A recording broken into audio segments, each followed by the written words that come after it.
Angel. She's like, that's enough, Mom. I need some attention. Are you a statue?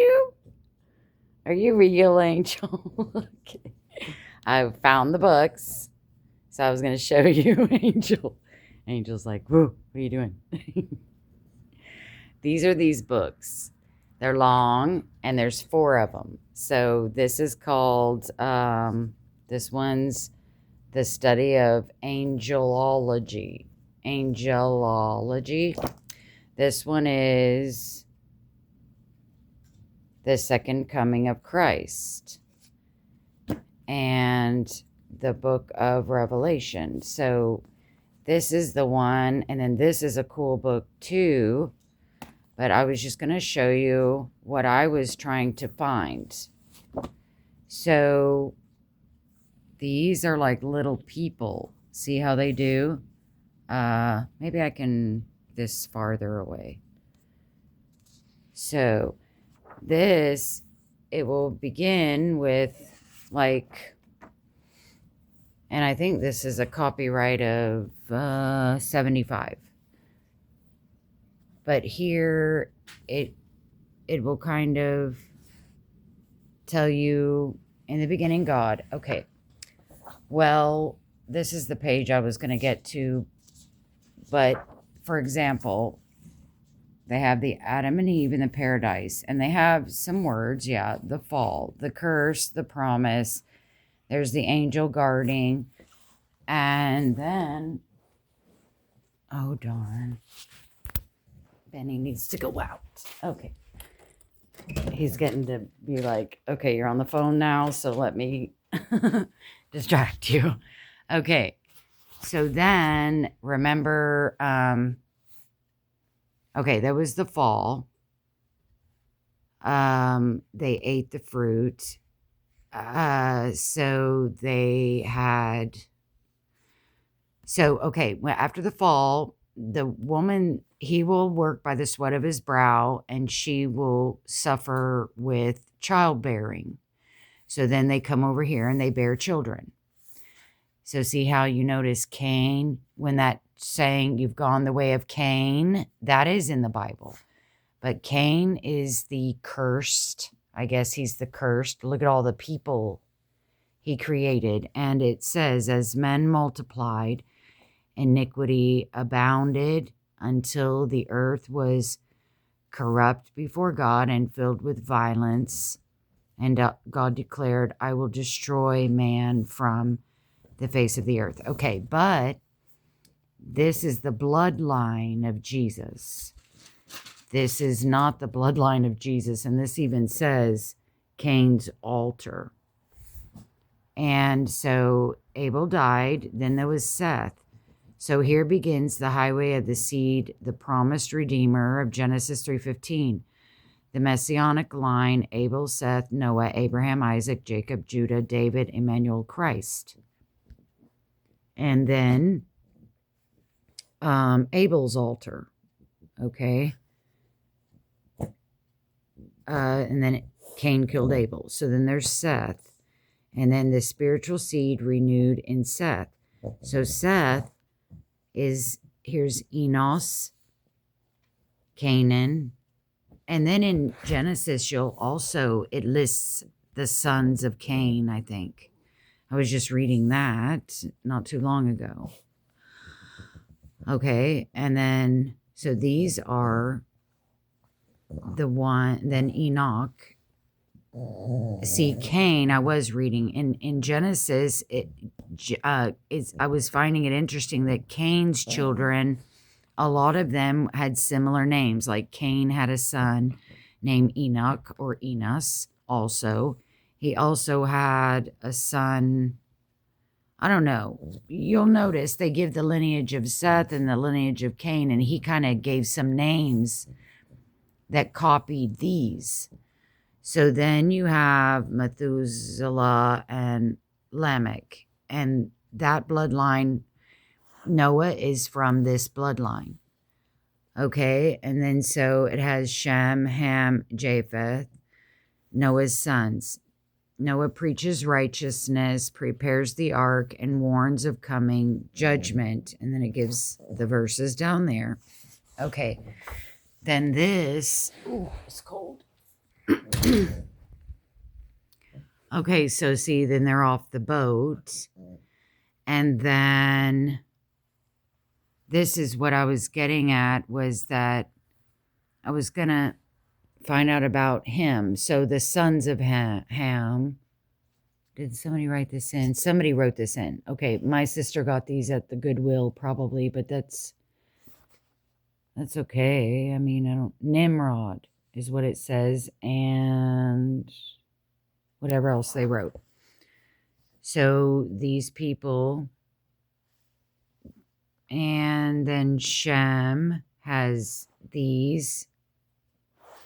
Okay, so anyway, do you see how they're like pictures? Let us build us a tower. Let us make us a name, lest we be scattered. Okay, so then it's this Tower of Babel.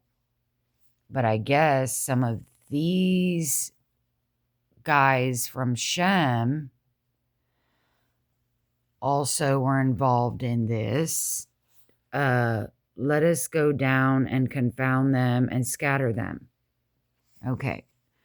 So then this looks like it's going through the tribes. No, wait. Hamitic, Semitic, Japhetic, Asia Minor and Europe, Assyria, Africa, and Arabia. The dispersion. Okay. So, but I'm just saying, it would be good to know where everybody comes from, you see, because, yeah, the world was populated. Okay, but anyway, and then here's Abram right here, and he's coming, see, from the bloodline. Ancestors of Persians, Assyrians, Chaldeans, Armenians, Syrians, Semitic. Like, if you're an anti-Semitic or anti-Semite. So obviously, the whole Jewish, from the beginning, in the Genesis 3:15, it said, is Jesus. It's been foretold since the day one, Jesus is going to be here. So this is always going to be about Jesus. And I guess, yeah, Abraham is from the line. Yeah. And they are obviously of the Middle East, see? Persians, even. The land of Ur of the Chaldees. Okay, wait. Anyway, okay, so it just, then, yeah. So I can like look at these and see if I can figure out Ziggurat. See if that name is in here, because see, there's a bunch of Egyptians and maybe they're coming. I'll have to figure out where they came from. Phoenicians and Canaanites, descendants of Canaan. So there's no Canaanites in Jesus' bloodline. But you know how he didn't like the Samaritans? They didn't like the Samaritans, and they didn't like the, let's see. Oh, look, the Arab race is Isaac, Ishmael, Abraham. Oh, wait a minute. No, Ishmael probably, it goes to this. Israel, 12 sons of Israel. Now, these are the names of the children of Israel which came into Egypt with Jacob. Oh, wait, with Jacob. Abraham, Isaac. Somebody had died before they went into Egypt then. Benny's over here with his pit bull bone.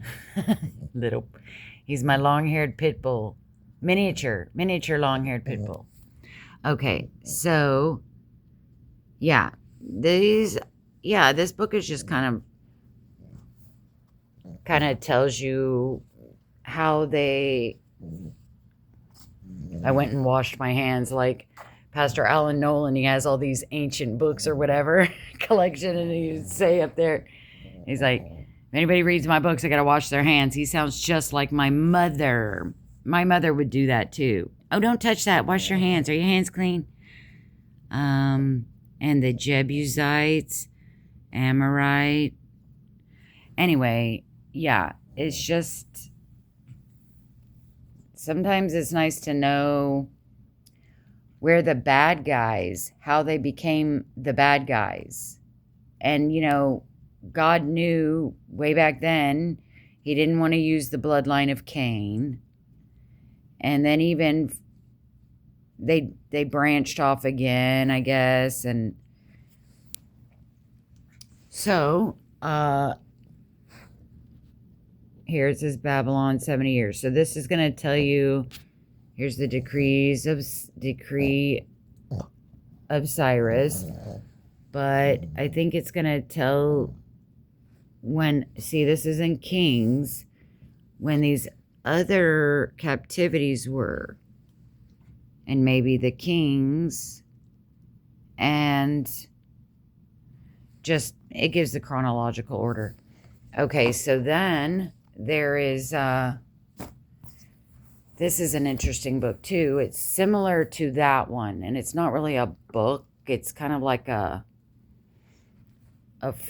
fold out. Like you can pull it apart. Well, I won't do it, but, oh no, you can't pull it apart.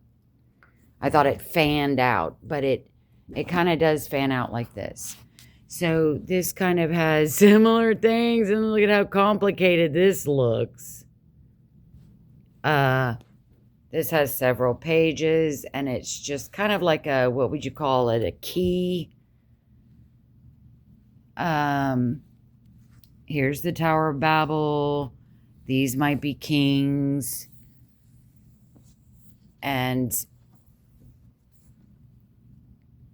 it kind of starts out with, but it has up here, though, still.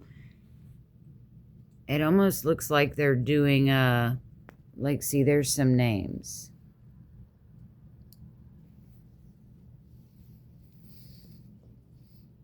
It almost looks like, what are the sediment in the rock to see? But hey, I believe there's a channel called Genesis. I think I don't remember. Maybe I'll share it. And he has proven that the earth is 6,000 years old. And he has gotten on, what do you call that, Grok, where Elon Musk says that it's smarter than all the scientists, doctors, etc., and how, you can just have everything. There's the 10 Commandments. You can just have that thing has all the knowledge in the world that has been put into the system. Okay. So, he challenged Grok with these carbon dating BS things. And so he goes round and round and round with Grok. And then Grok ends up confessing. He says, because what the guy did was he said, now prove carbon dating is legit and all that, or however he worded it. And like Grok basically said, the percentages, he's like, well, if this and this and this, there's no percentage. So in other words, the way they try to test the sediment and the fossils and try to say, and the dinosaurs, he gets into all that channel. He says, you basically, I don't remember how he proves the dinosaurs or disproves them. I don't know about the I don't care about the dinosaurs really. I kind of do, but I don't. I got more important things to worry about, right, in the Bible. But he basically is saying that Grok is basically proven wrong, that they are confessed. Grok confesses that you really, all those statistics that say the earth is 1,000,000 years old, they have nothing to test it against. There's no way of telling and proving that the earth is millions of years old. And around instead of turn it off. Another thing, like with this 3-eye atlas, and I know these scientists, they want to say things like, oh, 3-eye came here millions of years ago and there wasn't an earth yet, so we're boring. The way I see it, and I'll show you the link of that Genesis channel, and you can check him out about the sediments, that it's proven that all these people that try to prove that something is millions of years old, they're proving it against something that is not 1,000,000 years old. So they really have nothing to compare it to being 1,000,000 years old. So they're making shit up. Sorry, Dad.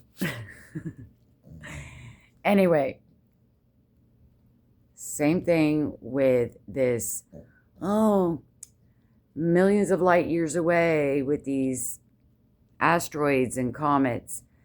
That's really not true, because the way I see it, now I haven't heard anything on it, but the way I'm calculating it is, when you're calculating light years up there, things are moving at the speed of light. I don't know. Is it called light years? I mean, just like down here, we count it as a minute, or we count it as a mile a minute, or whatever our measurements are. God is the one that invented them. We're the ones that just found them out, right? So we're testing. So once you get up in space, it's now a different measurement of time. And it's and it is the heavens. And I don't think it's the second heaven, but it might be. So there's different time, and they call it light year. So if they're going by space time, like light year, light year on Earth is equivalent to 4 million years ago. It doesn't mean it's our 4 million. Do you see? And the higher you go up, because there's 3 heavens, there's this heaven with the clouds, the second heaven with the demons, the third heaven with God, and the demons can go up and down here. They can come. Some people say there's more levels of heaven than that. But the demons in the second heaven, they can go up to heaven and ask God permission. Then they can go down to earth, because Jesus said we wrestle against principalities and powers and things in high heavenly places. So the higher you go up, and if God's in the third heaven and there's no time there, then maybe in the second heaven, there's like some time, but it's a lot older of time, kind of like in outer space. It's older time. Older meaning it's light years, meaning for our month, they've already spun around or floated around up there for 1,000 years. So I don't know. I don't like it when they're talking about that Atlas thing and they're saying millions of years. It's been, yeah, like they're saying it has been around for millions. I don't know. How do they even calculate that stuff anyway? But whatever they're calculating with, they they learned it from God. Even the ancient scientists like Blaise, my brother named one of his kids after that guy. But there's other ones. The ancient scientists, uh, they were all Christians. It's just the scientists of now and maybe less than 100 years ago, they've become atheists. I don't know why. Because in the beginning, the scientists were all Christians and they all knew there was a God. Okay? So I don't know where this atheistic crap came about. But it hasn't always been that way, because there's plenty of old scientists that were here and figured a lot more things out that taught these atheist scientists, and those scientists were Christians. So anyway, I just thought I'd share that book with you, and maybe I'll go over it, but I might get off on another subject and just say never mind on that. I don't know, but I found the books. And you can look at that Genesis channel, and what I'll do is I'll link the one where he's having the conversation with Grok, that he's shaming Grok at the very end. He's like, well, out of all these questions and out of all this, let me ask you these now. Where did they get their information, kind of thing? And Grok is basically saying, well, there's no way. So, but I have heard a pastor once say something about millions of years old, and I just don't know where people get that. We are in the year of dispensation. It's been 2,000 years since Jesus. Before that, well, yeah. So before that, it was 4,000 years since the earth was created by God. So a total of 6,000 years. That's 6 days. And on the seventh day, God rested. That's the 1,000-year millennium. We are now in the 6,000th year, the 6th day. So I don't think there's no millions of years. So I think what he was basically saying about the dinosaurs is, he explains it. He's, but I don't remember. I think he's saying like they did live before the flood, and they have names in the Bible that you just aren't recognizing, like the behemoth in the sea, or I don't remember what he said, but and then when they find the bones, what they're finding is, the weather changed and everything froze, and but still, Grok, he proved it through Grok that they have absolutely nothing to compare it with. You know what I mean? Well, you don't know what I mean, I guess, but he explains it. Maybe in other videos as well, he explains the dinosaurs, how and he explains something else about it that I can't quite remember, how, well, like there were giants in the land, right? Before the flood, there were demonistic beings that were created, right? So, yeah. And as far as hieroglyphics, they might have drawn some dinosaurs type stuff in the ancient, carvings. He explains stuff like that. Well, and UFOs have been carved in as well. But of course, then how can you even prove that those weren't just carved in there like I don't know, 200 years ago? I don't know. No, probably not.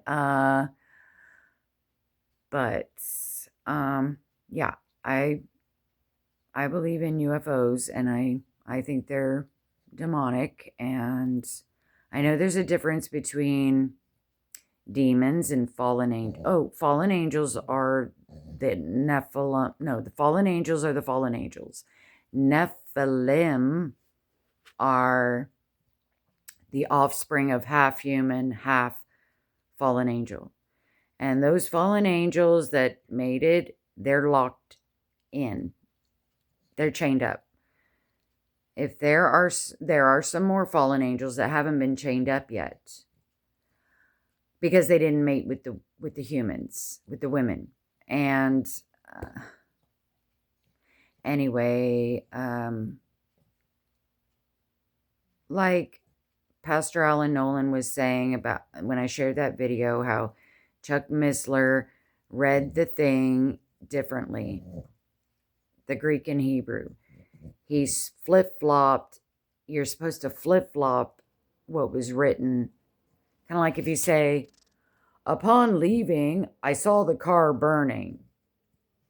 I saw the car burning upon leaving. You can say it both ways, but you flip-flop it. But some sentences, if you flip-flop that, it changes the whole subject. And this is what Chuck Missler missed, because back in those days, they spoke flip-flop like that, okay? So when you speak it the way they spoke it back then, with us today, we speak it a certain way. Well, they didn't speak it that certain way back then. See, that's what hermeneutics, similar to hermeneutics are. So if you read it the way they spoke it, then it would be flip-flopped, and then it would make sense that about the Nephilim. Another thing he pointed out is that when they, which I've gone over the other things in my other video about UFOs and Nephilim and stuff, but one thing I didn't mention is that he said, now can I remember it? He said that,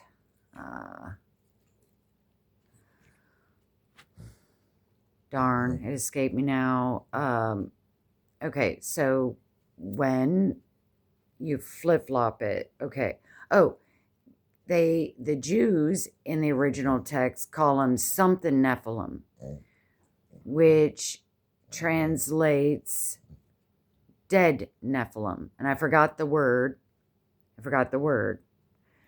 It's a Hebrew word that the original text has. When they say giants or when they say Nephilim, they have that prefix in front of that word giant, and they have that prefix in front of that word Nephilim, and it means dead Nephilim, because the Jews still spoke of it because they were men of renown, meaning like if we call them heroes. Oh, but they're dead. Oh, Superman, he was such a hero. He's dead. Well, Superman isn't real, but like Einstein, he's a superhero, but he's dead. But we might say that little 5-year-old right there in kindergarten, he's the next Einstein, right? But we won't say dead Einstein, but it's because Einstein was a good guy. But you wouldn't say that about a 5-year-old. Oh, that's a dead Nephilim over there. But you see what I mean? Kind of in a way, it's a bad analogy, bad example. But that's basically what the Jews, whenever they would repeat that, they had that prefix in it. It would be called dead Nephilim, because they're basically, it was passed down from generation, the history of the Nephilim. Everything has been passed down, like it says in the Bible.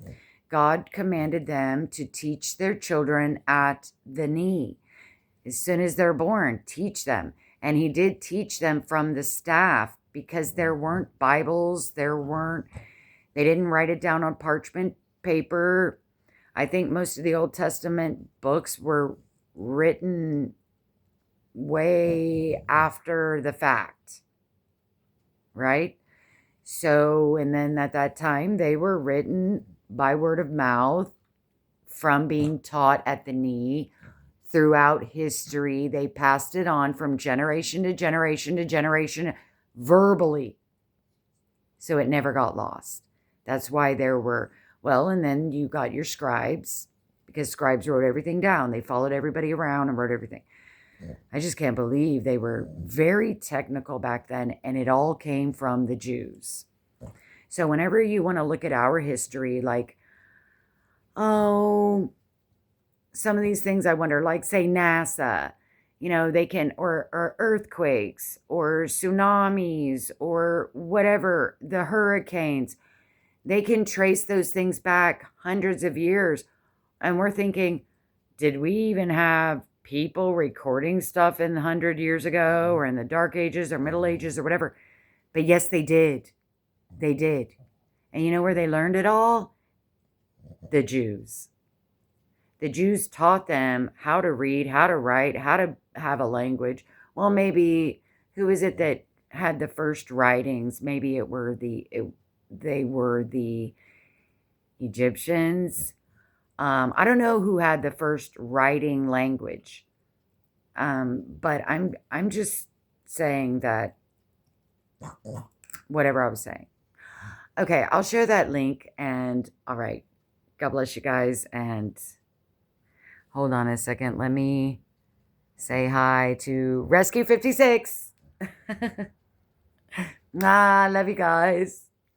Okay, bye.